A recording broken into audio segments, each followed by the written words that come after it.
बिस्मिल्लाहिर्रहमानिर्रहीम। अस्सलाम वालेकुम। आज का हमारा टॉपिक है उर्दू का पेपर कैसे अटेम्प्ट करें।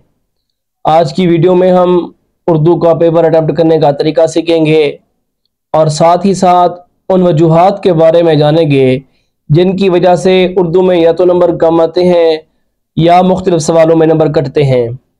सबसे पहला और अहम सवाल ये भी हो सकता है कि क्या खुशखती से भी नंबर कटते हैं या नहीं। तो इसका जवाब ये है कि खुशखती से नंबर नहीं कटते। हाँ, खुशखती जो है आपको अच्छे नंबर दिलाने में अहम किरदार ज़रूर अदा कर सकती है। तो आइए हम सवालात की तफसील जानते हैं। सबसे पहले सवाल नंबर जो 1 होता है ये होते हैं मारूजी। इसके कुल नंबर 15 होते हैं और अटेम्प्ट करने के लिए 20 मिनट दिए जाते हैं। उर्दू के पेपर में वक्त इंतहाई अहमियत का हामिल है क्योंकि अक्सर बच्चे गैर अहम सवालात पर लेंथ ही लिख देते हैं उनको, जिसकी वजह से अहम और छोटे सवाल लिखने में उनको दुश्वारी पेश आती है और उसके लिए वक्त नहीं बचता। तो आपको साथ साथ ये भी बताया जाएगा कि कौन सा सवाल कितने मिनट का लिखना है, कितने मिनट के अंदर अटेम्प्ट करना है और कितने सतूर पर या कितने सफ़हात पर मुश्तमिल होना चाहिए। मारूजी की बात कर रहे थे तो इसके लिए 20 मिनट का टाइम होता है और अक्सर औकात यह होता है कि असबाग में से 7 नंबर की मरोजी आती है, नज़म और गज़ल में से 3 नंबर की मरोजी आती है। इसके अलावा 2 वाहिद जमा, 1 मुज़क्कर मुअन्नस, 1 अल्फाज मुतरादिफ और 1 अल्फाज मुतज़ाद आते हैं। कुल मिला के ये 5 नंबर बन जाते हैं।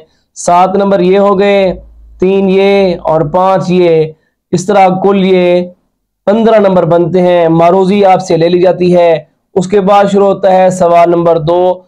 ये भी याद रखें, वीडियो के आखिर में आपको बताया जाएगा कि सबसे पहले आप कौन सा सवाल अटेम्प्ट करें, उसके बाद कौन सा, उसके बाद कौन सा। जिस तरतीब से सवालात आए हुए होते हैं उसी तरह से लिखेंगे तो आपके अहम सवाल और छोटे छोटे सवाल जिनसे आप अच्छे नंबर हासिल कर सकते हैं वो रह जाएंगे। लिहाजा वीडियो को आखिर तक देखें ताकि आपको ये समझ आ जाए कि सबसे पहले कौन सा सवाल अटेम्प्ट करना है और कितनी सतूर और कितनी लाइनों पर मुश्तमिल होना चाहिए या कितने सफ़हात पर मुश्तमिल होना चाहिए। दूसरा सवाल होता है अशार की तशरीह। तो टोटल 7 और ये 5 अशार जो है अटेम्प्ट करने होते हैं। 2 नंबर का एक शेर होता है, कुल इसके 10 नंबर होते हैं। इसके लिए आप 15 मिनट वक्फ कर दें। ये टाइम वहां पर लिखा हुआ नहीं होता, जरूरी नहीं है कि आपके 15 मिनट ही लगे, कम भी लग सकते हैं ज्यादा भी। तो ये आपको नंबर वक्त की तकसीम बताई जा रही है कि इतने वक्त में आपका अटेम्प्ट हो जाना चाहिए ताकि आप पूरा पेपर हल कर सकें। नंबर कटने की एक अहम वजह पूरे सवालात हल ना करना भी है। हिस्सा नज़म में से 4 अशार आते हैं जिनमें से आपने 3 हल करने होते हैं और हिस्सा गजल में से 3 अशार होते हैं जिनमें से आपने 2 अशार हल करने होते हैं। तो इसलिए हिस्सा नज़म के में से आप 3 नज़में कर लें और 3 गज़लें कर लें अशार की तशरीह के लिए अच्छी तरह से, तो आपका ये पेपर, ये सवाल अच्छी तरह से अटेम्प्ट हो जाएगा। इसके अलावा ये बात याद रखें कि इसके अंदर आपको 2 नंबर सिर्फ उसी सूरत में मिलेंगे जब आप हर शेर के अंदर अपना इजाफी शेर यानी कि हवाले का शेर देंगे। तो आपने खा जितनी भी अच्छी तशरीह की हुई हो, बोर्ड की ये शर्त होती है कि आपने उसके अंदर एक इजाफी शेर या हवाले का शेर लाजमी लिखना है अपनी तरफ से, जो मुताबिक रखता हो, इररिलेवेंट ना हो, उसके मुताबिक हो जिस तरह का शेर आया हुआ है, तो आपको नंबर 2 मिलेंगे। उसके बाद आ जाता है सवाल नंबर 3। और सवाल नंबर 3 में क्या होता है, नसर पारों की तशरीह। नसर पारों को पैराग्राफ भी कहते हैं, इबारत भी कहते हैं, इक्तबास भी कहते हैं। इनकी तशरीह करनी होती है। ये 2 हल करने होते हैं। 5 नंबर का एक होता है, कुल मिला के 10 नंबर के मिलते हैं और इसको 30 मिनट के अंदर आप अटेम्प्ट करें। ये बात याद रखें कि दोनों नसर पारों की तशरीह करनी होती है। बच्चे क्या करते हैं, सिर्फ एक इक्तबास की तशरीह कर आते हैं, एक नसर पारे की, दोनों को हल करना लाजम होता है।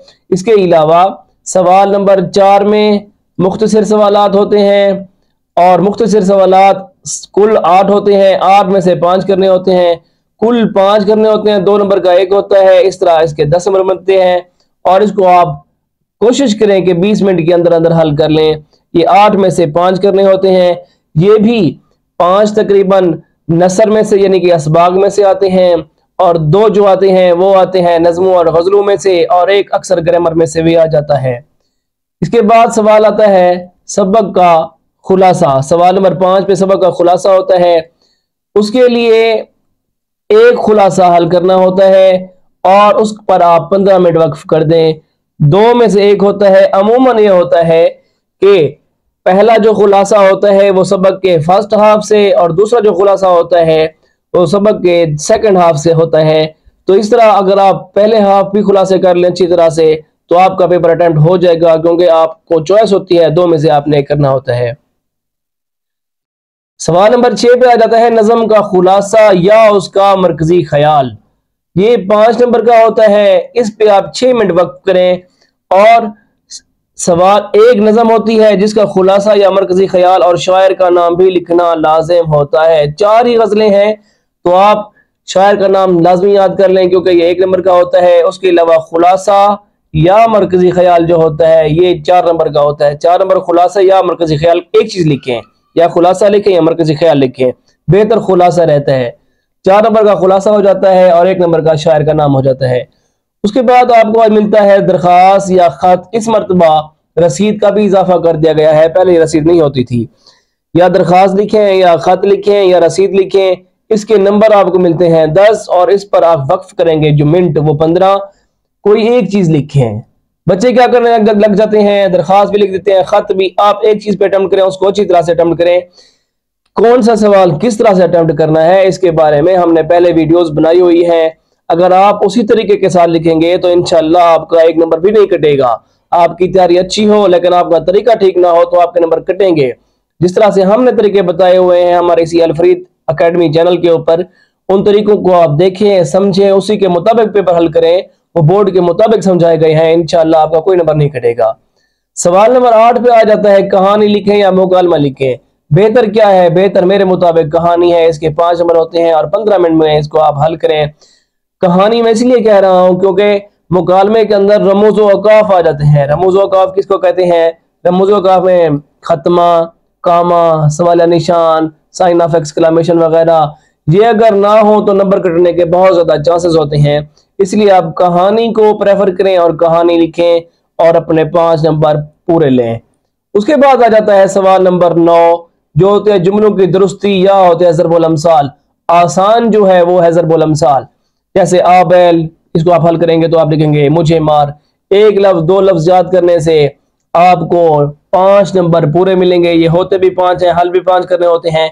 चॉइस ये होती है या ये करें या जुमलों की तकमील करें, तो बेहतर यही है कि आप ज़रबुल अमसाल को अहमियत दें, इसी को याद करें। पहले ये पुरानी किताब में इसकी तादाद 40 होती थी, लेकिन अब इनकी तादाद तकरीबन 83 से 84 हो गई है, क्योंकि एक एक लफ्ज लिखना होता है। ये 5 मिनट के अंदर हल हो जाते हैं। इसका भी तरीका हमने पीछे वीडियोस में दिया हुआ है, हमारे चैनल पर आप देख सकते हैं, लाजमी देखें। आपको पूरा पेपर अटेम्प्ट करने में बहुत ज्यादा आसानी होगी। फुल डिटेल के साथ वहां पे बताया गया है। कोई एक चीज लिखें, यानी कि या जुमलों की दुरुस्ती लिखें या ज़रबुल अमसाल। दुरुस्ती में बंदा भूल सकता है, ज़रबुल अमसाल में बंदा भूलने के चांसेस कम होते हैं। इसके बाद आइए आपको बताता हूं कि कौन सा सवाल सबसे पहले हल करें और कितनी जगह पे हल होना चाहिए। नंबर शुमार है 1। सबसे पहले आप सवाल नंबर 9 जो कि है जुमलों की दुरुस्ती या ज़रबुल अमसाल वो करें। इसको आप वक्त दें 5 मिनट। ये 5 लाइनों के अंदर ही हल हो जाता है।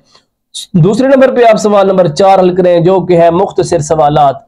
ये देखिए 5 लाइनें हैं, 5 लफ्ज लिखने होंगे, 5 नंबर मिलेंगे।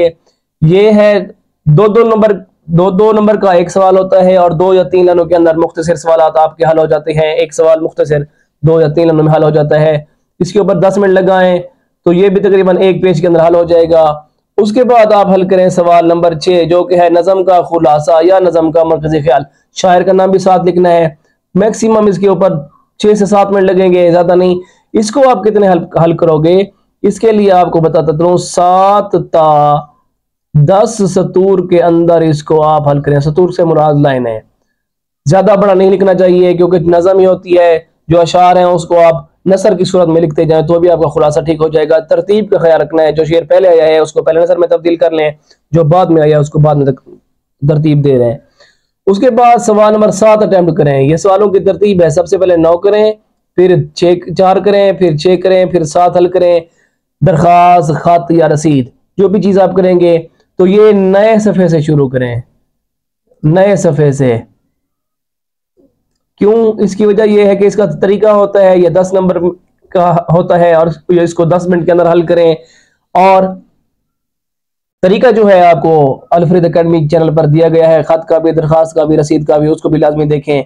उसके बाद सवाल नंबर 2 अटेम्प्ट करें। सबसे पहले सवाल नंबर 2 हल ना करें, पहले 9 करें, फिर 4 पे आ जाए, फिर 6 पे आ जाए, फिर 7 पे आ जाए, फिर 2 पे आ जाए। ये है अशआर की तशरीह। 5 अशआर की तशरीह करनी होगी। बच्चों का सवाल होता है कि कितने पेजेस के ऊपर, कितने सफ़ों के ऊपर तशरीह करें, तो मैक्सिमम 1 सफ़े के ऊपर इसकी तशरीह करें। उसकी वजह यह है कि सिर्फ 2 नंबर हैं, सिर्फ 2 नंबर हैं, इस वजह से आप इसको सिर्फ 1 सफ़ा के ऊपर करें। लेकिन हवाले का शेर लाजमी दें। हवाले का शेर या शेरी हवाला आपको पूरे नंबर यानी कि 2 नंबर दिलाने में अहम किरदार अदा करता है। उसके बाद है सवाल नंबर 5, ये हल करें, जो कि होता है सबक का खुलासा। सबक खुलासा जो होता है वो सबक का 1/3 होता है, मतलब 3 सफ़हात पर सबक मुश्तमिल है, तो उसको 1 के अंदर हल करें। ये अमूमन क्या होता है, 1 ता 1.5 सफ़े के ऊपर इसको हल करें। इसके बाद आ जाता है सवाल नंबर 8, ये हल करें आप, जो कि है कहानी या मुकालमा। ये भी 1 ता 1.5 सफ़े के अंदर हल होनी चाहिए, इसको 15 मिनट के अंदर हल करें। उसके बाद सबसे आखिर में जो आपने सवाल हल करना है, जो जिसके ऊपर 30 मिनट लग सकते हैं, वो है नसर पारों की तशरीह। ये दोनों सफ़ों की तशरीह करनी है, तो इसके लिए भी 1 नसर पारे के लिए सिर्फ 1 सफ़ा ही इस्तेमाल करें, क्योंकि ये सिर्फ 2 नंबर की तशरीह होती है। 2 नंबर के अल्फाज मानी होते हैं और 1 नंबर का मुसन्नफ का नाम और सबक का उन्वान होता है। ये दोनों नसर पारों की तशरीह करनी होती है। इसमें जो है सबसे अहम चीज़ होती है जो वो आपके अल्फाज मानी होते हैं। ये दोनों नसर पारों के 4 नंबरों के पर मुश्तमिल होते हैं, इसी में आपके नंबर कटते हैं। बच्चे क्या करते हैं, सबसे पहले यही सवाल हल करने लग जाते हैं, या जो बोर्ड का पेपर होता है उसी पेपर के मुताबिक, यानी कि जो मैंने ऊपर तरतीब बताई है ये इसके मुताबिक शुरू कर देते हैं पेपर हल करना, जिसकी वजह से नसर पारों की तशरीह करते हुए इनको बहुत ज़्यादा टाइम लग जाता है। और अहम सवाल जैसे ये नज़म का खुलासा छोटा सा होता है, दरखास्त छोटी सी होती है, या ज़रबुल अमसाल छोटे से होते हैं, उनको हल करते हुए उनके पास वक्त नहीं बचता और वो नंबर गवा बैठते हैं। लिहाजा इस मुसीबत से, इस परेशानी से बचने के लिए आपको ये तरतीब बताई जा रही है, इसको आप नोट कर लें, लिख लें, इसके मुताबिक हल करेंगे। और इसी औकात के मुताबिक, जिस तरह मैंने यहाँ पे औकात आपको बना के दिए हैं कि तकरीबन इतना मिनट लगना चाहिए, अगर आप इसके मुताबिक हल करेंगे तो इंशाअल्लाह अज़ीज आपका ना सिर्फ पूरा पेपर अटेम्प्ट होगा, बल्कि इंशाअल्लाह आपके नंबर भी अच्छे आएंगे।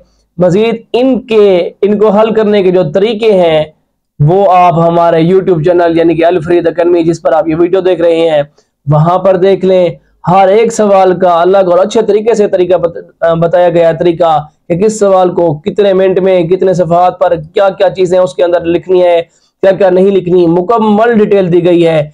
इंशाअल्लाह आपका ये वक्त आपके काम आएगा, उसको आप देखेंगे और इंशाअल्लाह अल्लाह के हुक्म से 70 से ऊपर नंबर आप हासिल करने में कामयाब हो जाएंगे। उम्मीद है आपको ये वीडियो बहुत पसंद आई होगी। अल्लाह ताला आपको इम्तिहान में कामयाबी अता फरमाए और तमाम दोस्तों तक हमारा ये पैगाम पहुंचाएं, ताकि सबका भला हो, कर भला सो हो भला। ये तो दुनिया का असूल है, जो भलाई करता है उसके साथ भला ही होता है, ताकि तमाम दोस्त आपके तमाम क्लास फेलोज इसको देख सकें और नंबर कटने की वजह जानकर उसको पहले ही समझकर हल करें और पूरे नंबर हासिल कर सकें। जज़ाकल्लाहु खैरा, वस्सलाम।